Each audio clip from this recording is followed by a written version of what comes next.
Okay, so let's look at the dot scales. All right.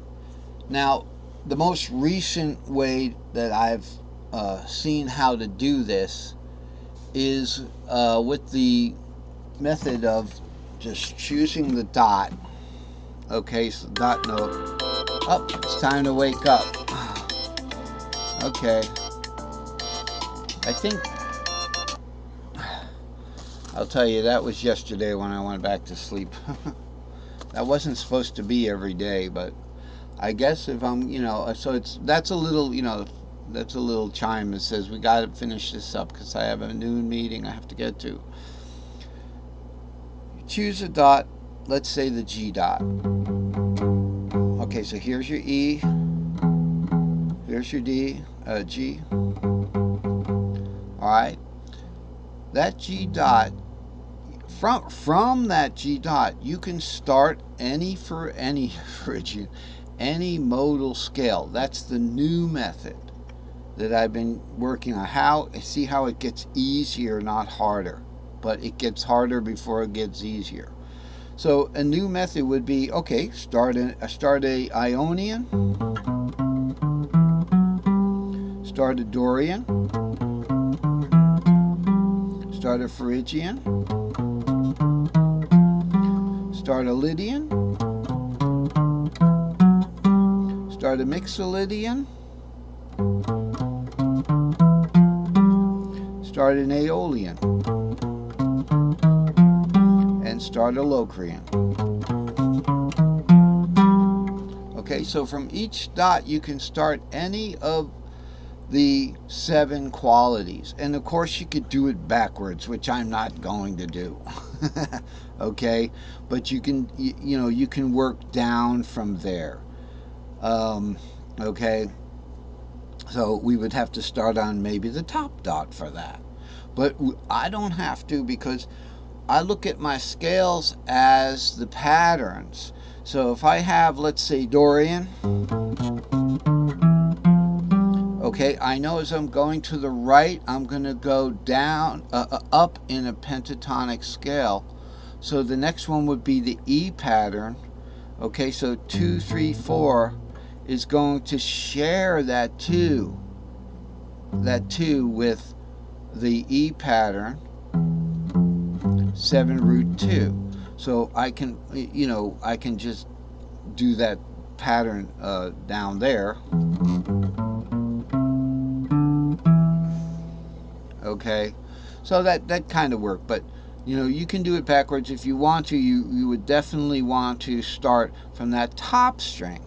So we wouldn't play if we're doing the G pattern. We wouldn't play that exactly the same. We wouldn't want to do a G pattern starting from the G note and going down the top G note and going down. We'd want to do the E pattern. So it'd be like that. That would be an S1E, like that. Okay, I'm not going to mess that up. This isn't about doing patterns, but you could do that and go down that pattern. Okay, so there's a little broken pattern up there. It's called an S2A, and then you got to warp down to that E.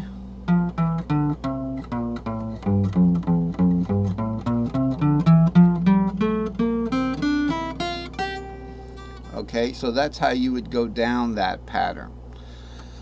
I did look at that. Now, these are the dot scales from G. It's up and down now. So I switched the X and the Y axis to make this look more like a guitar. So you got the G, the A, the B, the C, and the E there. They're not actually where they're at, but they're just lined up like they would be on a guitar. And then the dot scales we'll look at vertically, but they don't vertically go up into no string land. This is just a way to list them out. So the G scale is G, F, E flat, D, C, B flat, A flat, G dot scale. What the heck is that? All it is is a backwards Phrygian scale.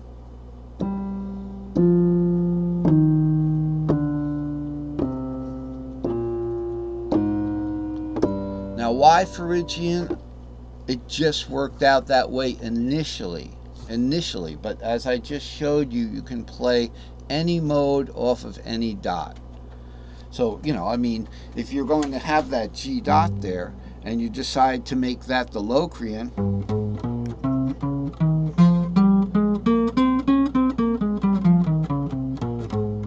then the root would be the key of A flat. So you would play a root scale there.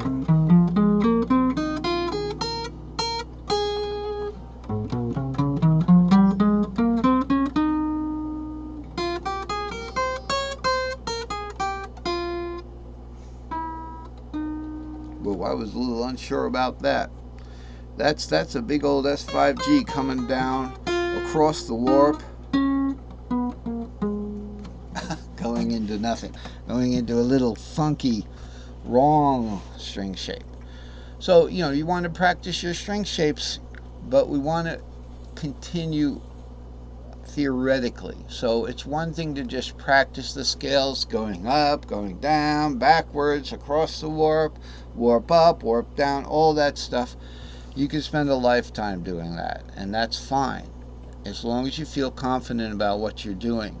But don't try to get, don't open up another, another realm until you do like your homework on it, So we look at these scales, and so originally they all came out as Phrygian scales. So as you know, Phrygian, it's got a half step and then two whole steps, then a half step. Okay, and it's interesting. The Dorian scale is a balanced scale. Watch. Whole step, half, whole, half, whole. So going backwards in Dorian, whole step, half. Going forwards in Dorian, whole step, half. It's a balanced scale. Okay? And so the Phrygian is different. Going down the Phrygian is whole step, half. Whole step, half. Now that's easy. One more time. Down the Phrygian.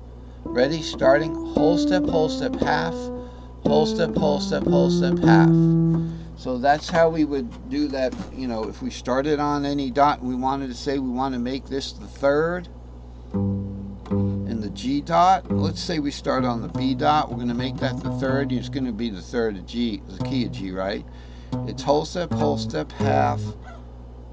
Whole step, half. Okay. Now let's try that one more time. The B is the third of G, is it not? All right, so we've got whole step.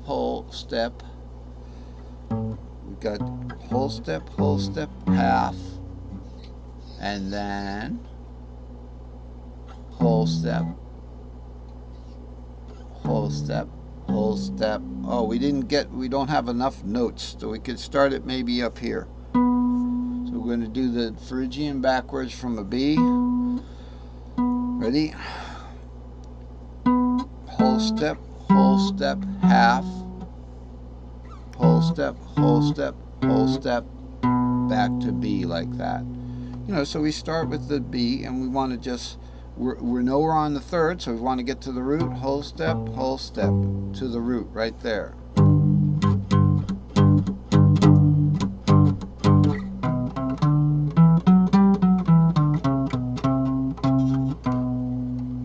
So you can start that Phrygian third from B on the second string. Now, but I don't want to use the notes that I have, even though it's crazy not to, right? That's why I've been making them ever since I was 25 years old or something, or sometime after college when I bought a guitar and was getting into playing a whole lot. These are all already starting to feather off, but I don't care because I'm getting better at reapplying them. It lasts about a year because there's laziness. I don't want to change it,